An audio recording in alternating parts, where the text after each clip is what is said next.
Salut les amis, ravi de vous retrouver pour cette nouvelle vidéo. Alors une vidéo un peu, même complètement intermédiaire qui n'était pas prévue au départ, mais je la fais par rapport aux commentaires, par rapport aux discussions, aux échanges qu'on a eu sur la dernière vidéo. D'ailleurs, je voudrais vous remercier par rapport à la dernière vidéo.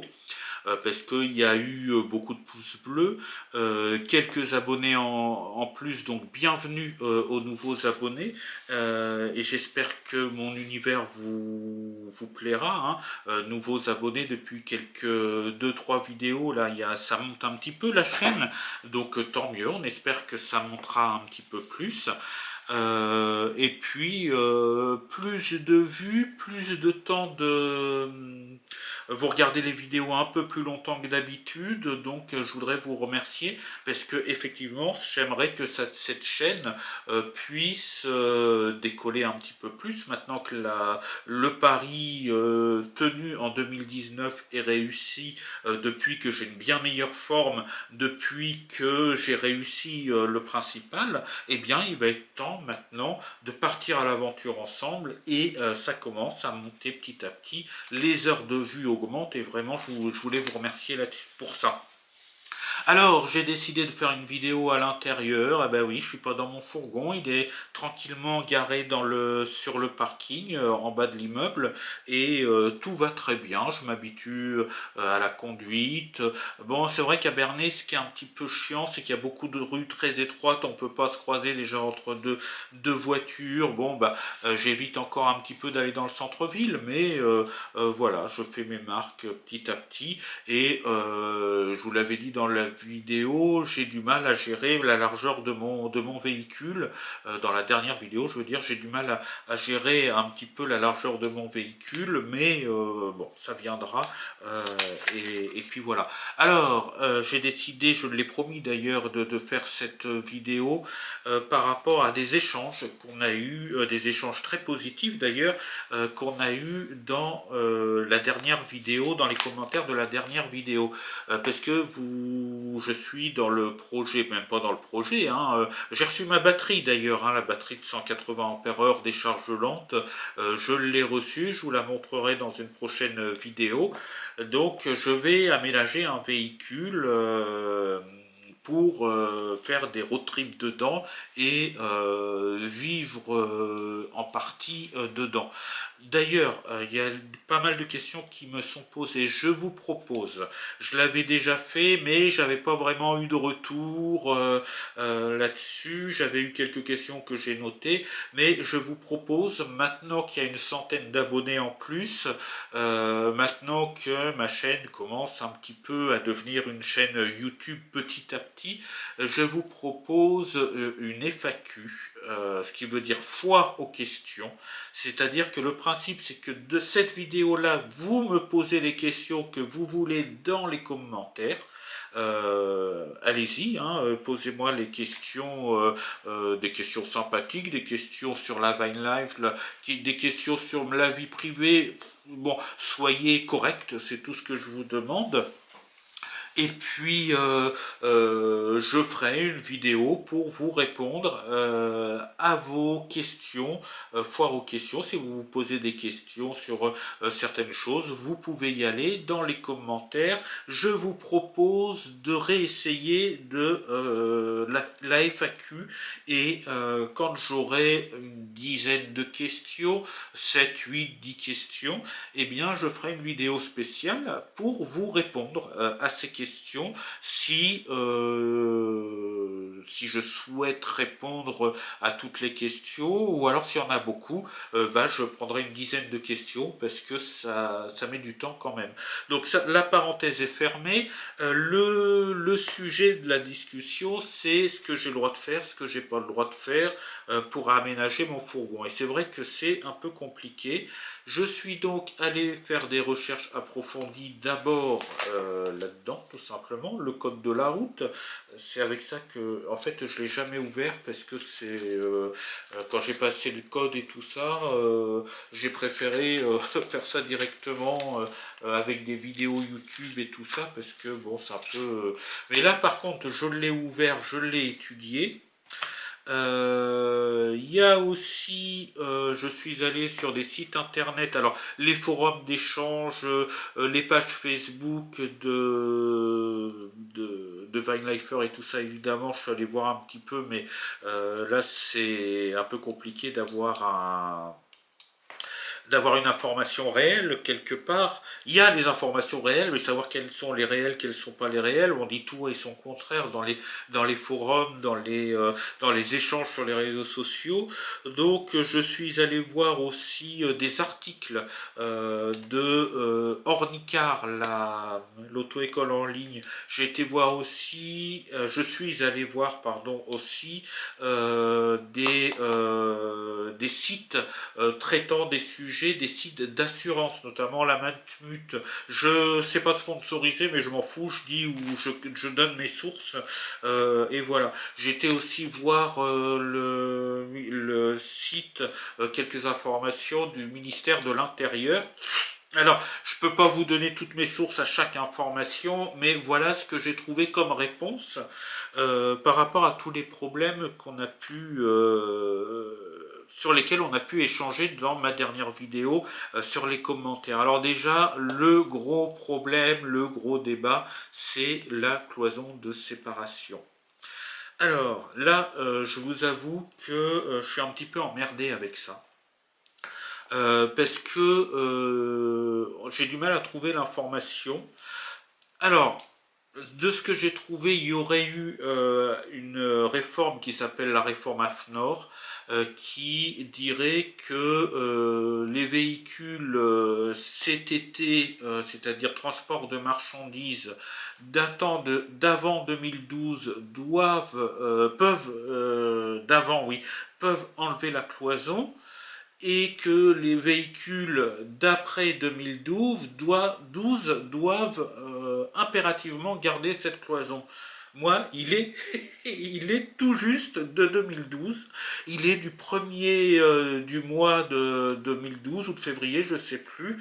Il est de 2012. Donc je fais comment? Il n'y a rien de précisé là-dessus. Il est de 2012 tout pile. Donc voilà, je ne sais pas quoi faire. C'est emmerdant. Voilà. De toute façon, je vais l'enlever cette cloison parce que c'est impératif pour mon aménagement. Le seul truc, c'est que je vais la garder pour pouvoir la remettre au moment des contrôles, et puis voilà. C'est-à-dire que je laisserai les écrous libres, les boulons je les garderai, sauf que le problème, je ne sais pas où la foutre cette cloison pour la stocker. Donc voilà, il va falloir que je règle ce problème-là. Donc pour l'instant, elle y est, et puis on verra après. Alors pourquoi je veux enlever cette cloison? Tout simplement parce qu'elle fait perdre beaucoup d'espace. Le fourgon est déjà petit, mais la cloison, comme elle est bombée comme ça, elle n'a pas une forme droite, elle fait perdre beaucoup d'espace. Je ne veux pas rajouter de fenêtres sur la porte coulissante ou sur le côté pour éviter qu'on puisse voir que c'est un fourgon aménagé. Donc je veux pouvoir déboucher les fenêtres de derrière des portes arrière parce que c'est des vitres qu'il y a sur les portes arrière. Je veux aussi récupérer le jour, quand le rideau de séparation sera ouvert, le jour qui arrive du poste de conduite, tout simplement, pour avoir suffisamment de jours dans le fourgon. Donc ça fait partie des raisons pour lesquelles je veux enlever, et je veux l'enlever aussi pour des raisons de sécurité, c'est-à-dire que s'il y a risque de me faire agresser sur un spot, qu'il y ait des gens mal intentionnés, que je puisse me mettre au poste de conduite et me barrer sans avoir à sortir et à me retrouver à leur merci en cas de problème. Donc voilà les raisons principales pour lesquelles je veux supprimer cette cloison. Il est interdit et c'est là par contre ce serait dangereux, on m'a dit, ah bah tu peux la couper, faire une porte dedans. Oui, mais il faut savoir le faire, je suis pas professionnel, sinon ça fait une arête. Et en cas d'accident où je suis propulsé ou n'importe, ça peut arriver, hein, si j'ai le coup qui arrive à cette arête-là, je peux être guillotiné par ce truc-là, c'est hyper dangereux. Faut savoir faire une découpe, la nettoyer, plier la tôle pour que ce soit pas... et ça, je sais pas faire. Et puis de toute façon, il est interdit de modifier une cloison de séparation. Donc comme ça règle le problème. On ne peut pas le faire. Alors, en existe-t-il avec déjà une ouverture? Ça, j'en sais rien. Il faudrait que je regarde sur Internet. Mais voilà pour la cloison. Donc, la loi, c'est si vous avez un truc, un vieux machin qui date d'avant 2012, vous prenez votre rechargement sur la goule, c'est pas grave. Hein. Par contre, si vous avez un beau camion qui date d'après 2012, on vous protège. Hein. Il faut laisser la cloison pour pas abîmer votre merveilleux faciès en cas d'accident. Donc, bon, je déconne un petit peu, mais c'est un petit peu ça. On m'a dit aussi, ah oui, mais fais attention, la cloison fait partie de la solidité du fourgon. En réalité, non, elle joue pas ce rôle-là. Il existe exactement les mêmes fourgons en transport de passagers, avec des banquettes à l'arrière, où il n'y a pas de cloison d'origine. Et c'est le même véhicule, sauf qu'il y a des fenêtres et des sièges en plus. Hein, et puis il y a les traverses, voilà, il y a les traverses faites exprès pour la solidité du véhicule, et c'est pas le rôle de la cloison. Le rôle de la cloison, c'est vraiment séparer l'avant et l'arrière, effectivement pour protéger des projectiles. Donc voilà. Donc je vais quand même, mon prochain contrôle est en décembre 2024, donc j'ai encore un petit peu de temps. Mais je vais voir où est-ce que je peux stocker cette cloison-là, l'emmener quelque part, et puis je voulais la revendre, mais je la garderai, et puis pour pouvoir la remettre au moment du prochain contrôle technique, et puis voilà quoi. Hein, il faut détourner les choses, parce que sinon, on n'y arrivera jamais. Alors, a-t-on le droit d'aménager un fourgon? En fait, oui et non, d'après ce que j'ai trouvé en tout cas. Ce qu'on peut appeler un camping-car, c'est un véhicule qui est équipé d'une cuisine, d'un salon, et puis d'un lit fixe. Voilà, faut que ça fasse partie intégrante du véhicule. Alors on peut le faire soi-même en rendant ça partie intégrante du véhicule en le faisant valider en VASP, mais il faut que ça fasse partie du véhicule. Donc, pour les fourgons, si on veut rester, si on ne veut pas être en VASP, je vous expliquerai pourquoi je ne veux pas être en VASP, il y a une solution, c'est tout simplement que tout ça soit démontable. On l'enlève le jour du contrôle. Alors, l'isolation, il n'en parle pas, il parle vraiment ensemble, le coin cuisine, le coin salon et ce que je vous avais dit, le lit. Et le coin cuisine doit fonctionner au gaz ou à l'électrique, mais au gaz. Et là, il y a un schéma à suivre draconien, et on n'a pas le droit de faire autrement, sinon il ne peut pas être en VASP. Alors, le lit, bon bah c'est un lit de fourgon, je pense pas qu'il y ait trop de difficultés là-dessus. C'est pareil, l'eau, les réserves d'eau grises, réserves d'eau noire, réserves d'eau propre, c'est réglementé par VASP, par l'homologation VASP, sinon le véhicule ne passe pas. Alors pourquoi moi je ne veux pas mettre en VASP? Tout simplement, c'est par ces contraintes-là, c'est trop compliqué, ça coûte trop cher, il y a trop de contraintes, mon véhicule est trop petit, et si je me mets en VASP, j'ai payé le fourgon 8000 €. Je pense que j'en ai à peu près pour le même prix, simplement pour qu'il soit VASP, alors que j'en ai pas besoin. J'ai pas besoin de réserve d'eau de tant de litres fixée de telle façon. Voilà, la solution, c'est le jerrycan que je vous ai montré avec le robinet dessus. Je le mets un peu en hauteur au-dessus de ma cuvette et ça suffit. Roule ma poule, je suis tout seul, j'ai pas d'enfant, donc ça me suffit. 30 litres d'eau, plus le système de douche que je vous ai décrit. Voilà, pas besoin d'une évacuation spécifique qui coûte bonbon, qui coûte la peau des fesses, on pourrait dire, pour mon mode de vie à moi, étant donné que je suis tout seul, et j'en ai pas les moyens tout simplement. Donc voilà pourquoi je veux pas me mettre en VASP, parce que on peut pas dire bah oui je vais être en VASP, mais comme il n'y aura pas de gaz, ça passera plus facilement. Non, non, il faut être équipé, où on peut dire bah, je vais le faire en VASP, mais je mettrai juste un lit et une petite table, et j'expliquerai que c'est juste pour passer une nuit de temps en temps, j'ai juste une prise de courant avec une cafetière électrique pour le matin, mais non, ça passe pas comme ça. Sinon, je l'aurais fait, hein, mais ça passe pas comme ça. Puis ils sont malins, ils savent que, attends, mon coco, tu me dis qu'il va pas y avoir, et tu vas le mettre, donc non. Autre problème aussi, c'est que quand vous êtes en VASP, vous changez de catégorie, vous êtes un camping-car.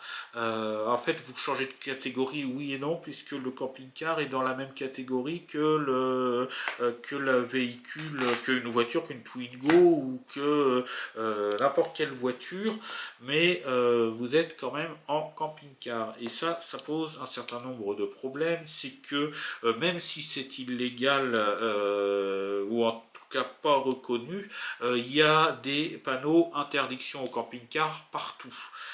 J'ai fait des recherches là-dessus, sur ce panneau-là aussi d'ailleurs, pour avoir des idées bien précises, et ça veut dire que si pour une fois vous voulez vous mettre dans un endroit où il y a un peu de touristes, eh bien vous pouvez vous garer nulle part, surtout si on est en haute saison. Vous pouvez voir les vidéos de ceux qui ont des camping-cars qui ont eu des difficultés, notamment en Bretagne, autour de la forêt de Brocéliande, vous pouvez vous garer nulle part, des coins au bord de la mer. Moi j'ai connu des gens qui ont voulu louer un camping-car pour partir, pour avoir des vacances un peu qui changent avec leurs enfants. Au bout de quelques jours, ils sont revenus parce qu'ils ont dit voilà, il y a du monde sur la côte, bon, on a le droit de se garer nulle part, à part à 10-15 km de l'endroit où on veut aller, dans des parkings à camping-car, où on est les uns à côté des autres, voire dans la zone industrielle. On paye 15 balles la nuit et on peut pas emmener les enfants là où on veut aller, donc ça ne sert à rien. Il y a déjà le prix du camping-car plus les 15 balles par nuit, ça sert absolument à rien. On se retrouve à dormir dans un environnement pas toujours plaisant. Voilà, ils sont rentrés au bout de 2-3 jours, rendre le camping-car et repartir ailleurs dans des vacances plus simples. Et voilà, donc quand on est en VASP, eh bien on est un camping-car. Donc tous ces inconvénients-là sont, je pense, suffisants, surtout quand on est comme moi, qu'on n'a pas énormément de fric, et que les ressources ne sont pas éternelles non plus. Donc pas de VASP pour moi, et ça m'oblige à trouver des systèmes de débrouille pour aménager mon fourgon. Donc tout démontable. Alors il y a une légende urbaine aussi qui circule, ou qui a circulé en tout cas, en disant que tout doit être démontable en tant de minutes. Non, c'est pas chronométré, tout doit être démontable, voilà, le plus facilement possible certes, mais il n'y a pas de chronométrage, faut pas exagérer.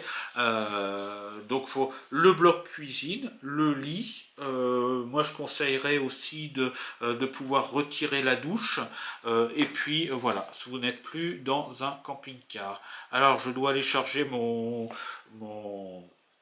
ma caméra, ça a un de ses défauts, j'ai pas la batterie externe, et là je viens de tomber en panne. Donc je reprendrai cette vidéo après, quand j'aurai chargé un petit peu. Voilà, me voici de retour après une pause charge et puis j'ai trouvé un moyen de recharger avec ma lampe que vous connaissez, vous avez déjà vu je crois dans deux trois explorations. Elle permet aussi de charger un petit peu en USB. Donc je l'utilise jamais pour ça, mais là pour un coup. Alors ça ne m'emmènera pas très loin, donc je vais aller assez vite pour vous expliquer tout ça. Je refais mon cadrage en même temps. Voilà, la lumière a un petit peu changé, veuillez m'en excuser. Donc j'en étais à ce qu'on a le droit de faire pour aménager son fourgon, et je vous disais que le mieux, ce qui n'est pas illégal, c'est d'avoir des blocs qui peuvent s'enlever. Donc moi je vais faire une cuisine avec tout sera dedans, c'est-à-dire que quand le bloc cuisine sera enlevé, le système d'eau, d'évacuation de tout ça sera enlevé, le gaz en camping-gaz, et puis terminé. Pour moi ça suffit bien. Le lit s'enlèvera et le système de douche, je vous avais expliqué dans la dernière vidéo, ce sera hyper simple, douche à pression de chez Decathlon, voilà, et puis la petite piscine pour animaux domestiques comme bac de douche, comme ça le problème est réglé. Et je serai tranquille. Et l'isolation, ils en parlent pas, apparemment il n'est pas interdit d'isoler son fourgon, donc bah, ça restera, et ça fera une pièce vide, ça fera un fourgon vide, et puis terminé. L'inconvénient de tout ça, c'est qu'à chaque contrôle technique, il faut trouver un endroit où stocker le matériel le temps de faire son contrôle technique, mais je pense que c'est pas insurmontable. Aucun problème pour le système électrique, parce que on considère que des artisans peuvent avoir besoin de faire fonctionner des machines, des perceuses, je ne sais quoi encore, pour travailler, et c'est vrai que c'est le cas. Donc il n'y a aucun problème, et en plus de ça, si j'ai un contrôleur un peu tatillon qui me parle du panneau solaire, je lui dirais: monsieur, le panneau solaire il n'est pas sur le fourgon, hein, il est sur la galerie, et c'est pour ça que je suis content d'avoir la galerie, même si ça fait consommer un peu plus de gasoil, ce qui me permettra d'avoir le panneau solaire qui ne sera pas sur le fourgon, il ne sera pas accroché au fourgon, il sera sur la galerie qui sert à transporter des marchandises, et le panneau solaire sera alors une marchandise, et il n'y a rien qui interdit de faire passer des câbles par un passe-toit étudié pour, voilà. Et il y a déjà le fil d'antenne, j'ai une antenne, il y a un trou, je pourrais lui dire: bah oui, mais l'antenne elle fonctionne comme ça aussi, hein. Donc là pour l'électricité, aucun souci. Par contre le petit souci, et là j'ai pas la réponse, c'est par rapport au chauffage. J'ai lu qu'effectivement on n'a pas à mettre de chauffage, puisque si c'est pas un véhicule VASP, on n'a pas à avoir de chauffage. En même temps, s'il manque un des éléments, il ne peut pas être en VASP. Le seul problème du chauffage qui se pose, c'est que je suis obligé de faire deux petits trous dans le sol du fourgon, là où je peux percer, là où il n'y a rien en dessous évidemment, pour passer la prise d'air frais, qui se transforme en air chaud une fois que ça passe dans la machine, et l'échappement, puisque c'est un système au diesel, donc il y a un petit pot d'échappement que vous connaissez pour la plupart d'entre vous, et ça il faut deux petits trous. Donc je ne sais pas ce qu'ils peuvent dire en présence de ces deux petits trous, mais je pourrais leur dire: bah, écoutez, c'est un véhicule d'occasion, hein. Il y a peut-être eu un système, moi je ne sais pas, mais en tout cas voilà, il n'est plus là, voilà. C'est un petit peu confus tout ça.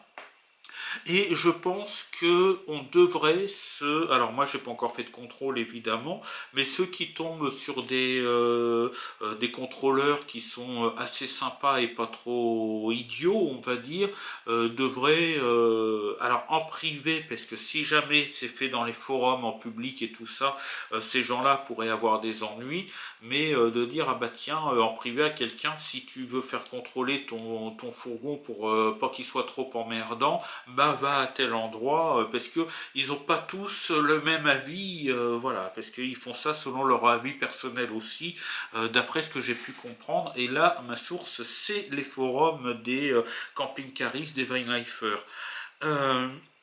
Donc pour le système électrique, pas de problème, là-dessus je suis rassuré. C'est vrai que ça se fait se poser beaucoup de questions tout ça, hein. On a discuté aussi lors de la dernière vidéo à propos de où j'ai le droit de me mettre, où j'ai pas le droit de me mettre, VASP, pas VASP, camping sauvage, etc. Alors, il faut savoir que effectivement, ce fameux panneau qui fait beaucoup polémique et parler de lui, interdit au camping-car, n'existe pas dans le code de la route. Le code de la route, c'est la loi. C'est exactement comme le code pénal ou le code civil. Celui-là, c'est le code de la route. On a beau chercher, il n'y a pas ce panneau interdit au camping-car. Donc, il n'existe pas, quoi, hein. Il n'a aucune valeur, donc il est illégal, effectivement. Le seul problème, c'est que de l'autre côté, la loi dit que quand on a une amende, on a le droit de la contester, mais on doit d'abord la payer. Et des fois, contester des amendes, c'est long, c'est compliqué, c'est chiant. Donc ça, c'est un problème aussi. Mais vous pouvez dire, attention monsieur, si vous me donnez une amende, sachez que le panneau n'est pas dans le code de la route, donc il est nul, il n'existe pas, je ne suis pas obligé d'en tenir compte. Et la loi dit aussi qu'un camping-car ou un véhicule aménagé VASP est dans la même catégorie que les véhicules voitures simples, hein, une Clio, une Twingo, une 4L ou ce que vous voulez, c'est la catégorie M1. Donc les conditions de parking sont exactement les mêmes que n'importe quelle voiture. C'est-à-dire que sur la voie publique, on n'a pas le droit de vous interdire de vous stationner si on n'interdit pas aux autres véhicules de se stationner. On peut interdire des endroits par sécurité, on peut interdire à tout véhicule de stationner, camping-car compris, fourgon compris. Fourgon, je vais y revenir parce qu'il y a une nuance. Mais si vous n'avez pas le droit de vous stationner en camping-car ou en van, ça veut dire que les voitures, quelqu'un qui est avec n'importe quelle voiture, une 208 par exemple, n'a pas le droit non plus. On ne peut pas faire de différence entre votre camping-car de moins de 3 tonnes 5, évidemment, votre camping-car et n'importe quelle autre voiture permis B de moins de 3 tonnes 5. Donc ça c'est un point important, c'est pas moi qui le dis, c'est la loi. Maintenant, pour ce qui est de camper, alors il faut bien faire le distinguo entre stationner et camper. Stationner ne veut pas dire qu'on ne peut pas dormir dans son véhicule. On peut dormir dans un véhicule en stationnement, rien ne l'interdit. C'est à l'intérieur du véhicule, on ne peut rien vous dire. Si vous êtes sur un parking ouvert la nuit, il y a des parkings de magasins qui ont le droit de fermer la nuit, mais si vous êtes sur un parking ouvert la nuit, vous avez le droit de dormir dans votre voiture, vous avez le droit de dormir dans votre camping-car. La différence entre camper et stationner, c'est l'installation, c'est-à-dire que si vous mettez les cales, c'est foutu. Si vous êtes dans un camping-car et vous avez mis les cales, vous êtes en train de camper. Si vous mettez du matériel de camping, quelque chose qui montre que quelqu'un est en train de vivre dans le camping-car, c'est foutu.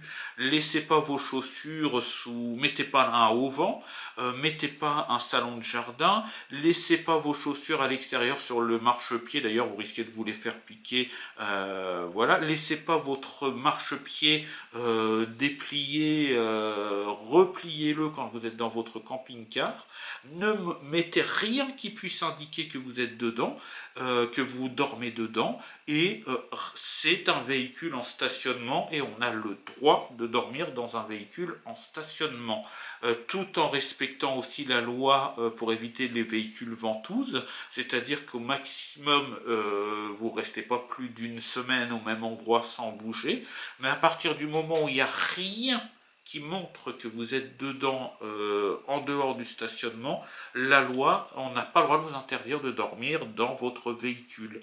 Pour le moment, espérons que ça reste comme ça.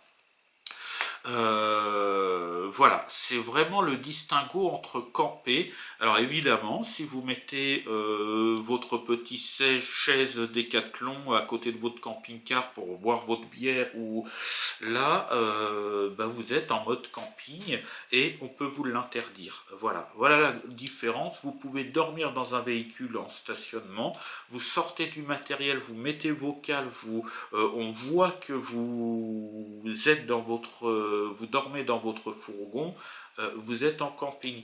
Pareil, essayez d'obturer les fenêtres quand vous avez, la nuit, voilà, pour qu'on ne vous voit pas à l'intérieur. Des fois on oublie, on se promène l'asticot à l'air et puis il y a les lumières et tout le monde vous voit. Donc ça, faut éviter. Faut éviter aussi les nuisances sonores.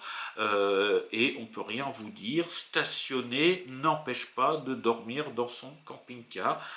Camper, c'est autre chose. Donc faites bien le distinguo entre les deux. C'est ce que dit la loi. Il y a des gens qui dorment dans leur voiture. Ce n'est pas interdit à partir du moment où il n'y a aucun signe externe qui montre ça. Donc vous pouvez stationner et dormir dans votre fourgon aménagé ou dans votre camping-car, n'importe où le parking est autorisé à tout véhicule de moins de 3,5 tonnes. Maintenant, pour le fourgon comme le mien, qui est un CTT, notre véhicule de transport de marchandises, il ne faut pas oublier un point important du code de la route, c'est un autre panneau qui lui est bien dans le code de la route, ça il n'y a pas de problème, qui est un panneau qu'on prend souvent pour interdiction au poids lourd. Et faut vraiment faire attention à ça parce que c'est pas forcément interdiction aux poids lourds, c'est interdiction aux véhicules de transport de marchandises, quelle que soit la taille. Et mon véhicule à moi, mon Renault Master, est un véhicule de transport de marchandises. Quand vous avez ce panneau avec aucun panneau saut en dessous, c'est-à-dire une petite indication en dessous, même avec un petit véhicule de moins de 3,5 tonnes comme le mien, vous n'avez pas le droit d'y aller. C'est-à-dire que s'il y a ce panneau-là sur un parking, bah, vous n'avez pas le droit de vous garer là. Faut vraiment que ce soit marqué sur un panneau saut précisé à partir de 4,5 tonnes, à partir de 5 tonnes. Bon, etc. Mais sinon, c'est pour tous les véhicules avec une carte grise transport de marchandises. Ça ne s'applique pas au camping-car parce que ce n'est pas un véhicule de transport de marchandises. Ça ne s'applique pas au minibus puisque ce n'est pas un véhicule de transport de marchandises, même s'il fait la même taille, même s'il fait le même poids. C'est que pour les véhicules transport de marchandises comme le mien. Et faut vraiment regarder s'il n'y a pas de panneau saut. Je crois que même une Kangoo transport de marchandises ne peut pas passer cet endroit-là. Voilà, c'est important. Prendre la rue où il y a ce panneau-là ou se mettre sur le parking où il y a cette interdiction à l'entrée du parking. Ce n'est pas que les poids lourds de plus de 3,5 tonnes. Il faut vraiment regarder s'il y a un panneau saut qui précise le poids. Donc voilà, je crois que j'ai fait le tour de... Je regarde un petit peu mes notes. Hein. J'ai fait le tour des réponses que je pouvais vous apporter pour le moment. Je me suis référé aux articles R417-10 à R417-13 pour le code de la route. Comme je vous l'ai dit en début de vidéo, j'ai regardé aussi des articles venant de sites internet d'assureurs,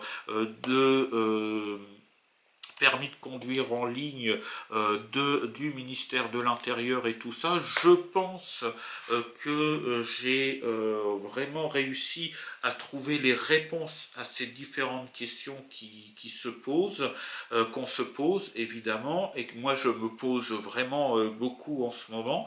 Après, je n'ai pas la science infuse, je me suis servi de ces sources-là, et voilà ce que je pouvais vous en dire de tout ça.